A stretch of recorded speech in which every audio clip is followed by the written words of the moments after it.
Dans cette leçon, on va voir comment écrire un article de blog qui va réellement se positionner dans Google. N'oublions pas que le but d'un article sur notre blog, c'est qu'il nous amène du trafic. Pour nous amener du trafic, il faut donc que Google l'apprécie, qu'il juge qu'il est intéressant et qu'il le mette en avant sur sa page de résultats. Et pour faire ça, pour plaire à Google et aux autres moteurs de recherche, on va utiliser une technique qu'on appelle le SEO.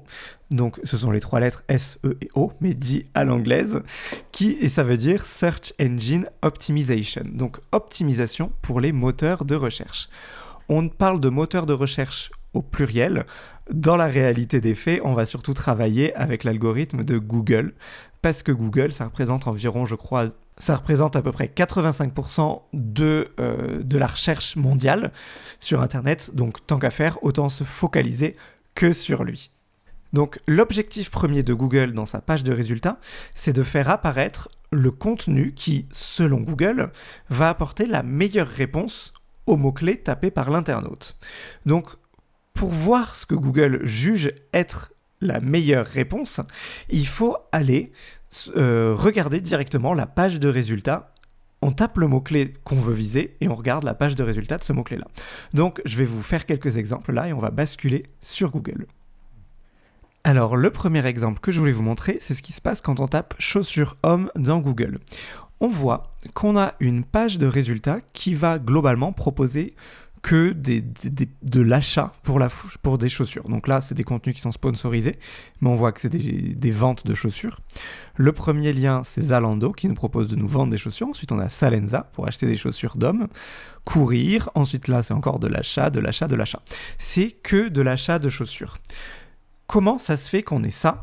Et par contre, quand on tape nœud de cravate, là, on n'a pas du tout d'achat de cravate, mais on a en gros là des images qui vont nous apprendre un peu des tutoriels pour faire un nœud de cravate. Là pareil, mais en format vidéo.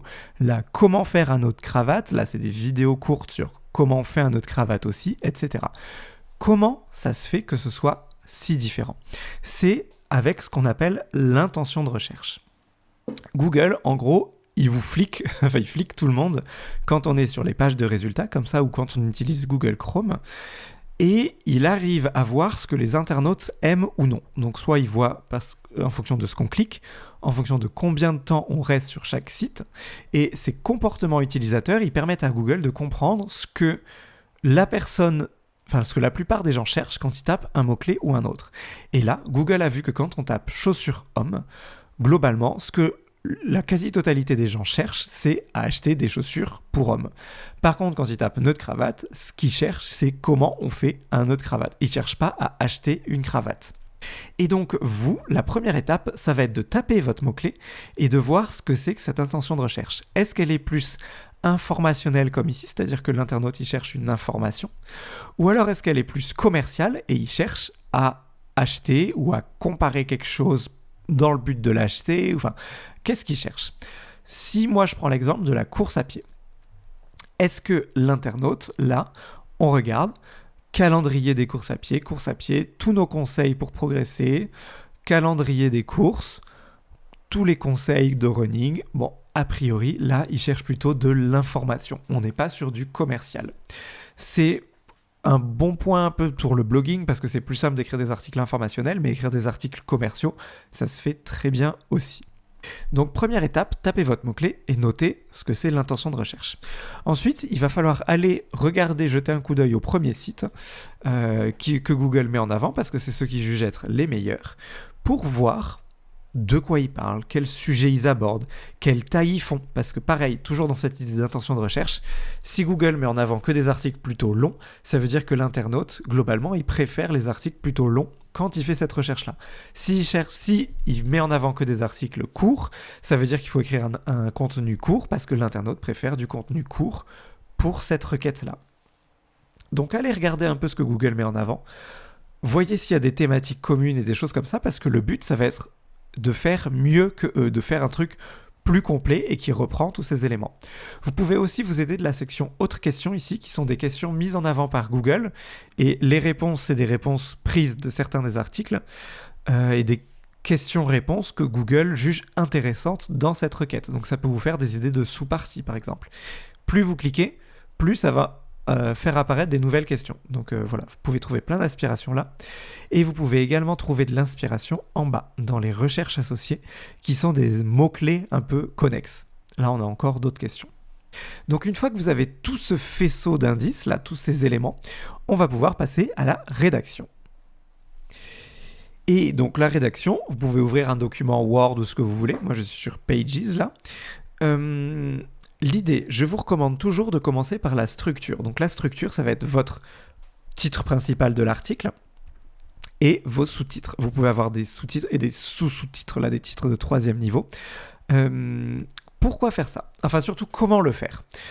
C'est important parce que ces titres cette structure, cette ossature un peu de votre article, ça va aider énormément Google à comprendre de quoi vous parlez.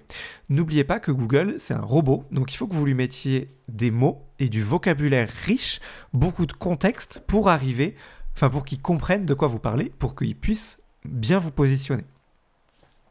Donc, quelques règles simples. Dans le titre principal, mettez toujours votre mot-clé. Donc là, course à pied. Il est affiché là. Vous pouvez le mettre aussi dans 1 à 2 des titres du dessous, donc la course à pied. Et après, dans les autres, c'est bien de mettre des synonymes ou des choses qui font référence. Par exemple, là, j'ai mis coureur. Là, j'ai mis épreuve de course. Il y a course à Paris qu'on avait vu dans certaines des recherches connexes, ou je ne sais plus comment c'était appelé. Là, j'ai mis footing. Vous voyez, mettre des mots comme ça qui... Il faut que rien qu'en lisant la structure de votre article, on comprenne de quoi votre article parle, qu'on se rende compte qu'il y a un vocabulaire le plus riche possible et que ça fasse pas non plus bourrin qu'on ait mis course à pied partout, par exemple. Course à pied, comment la débuter ? Course à pied, les erreurs. Course à pied, calendrier. Course à pied, bénéfices. C'est un peu bourrin, c'est pas top. Ça marchait sur le Google d'il y a 5 ans, mais là, il commence à bien se perfectionner et ça marche plus trop. Donc, n'oubliez pas non plus que vous faites lire, c'est des humains qui vont lire vos articles, mais il faut aussi que ça plaise à Google.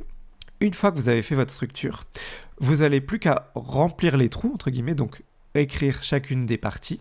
Vous pouvez ajouter, si vous voulez, des images, et ensuite, vous n'avez qu'à le publier sur WordPress. Pour le publier sur WordPress, vous avez qu'à aller donc, dans votre tableau de bord WordPress, dans la section articles là, et vous faites soit tous les articles, ajouter un article, soit directement ici, ajouter un article.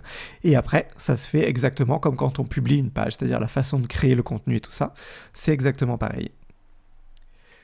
Alors, je vous disais un peu avant dans cette vidéo que Google veut mettre en avant le résultat qui correspond le mieux à une requête de l'internaute. Pour ça, il se sert donc de ce que vous écrivez sur votre site et sur votre blog, enfin sur votre article, mais il utilise aussi un système de vote. Ce sont les liens entre les sites qu'on appelle les backlinks. Et dans la prochaine leçon, je vous montre comment en avoir.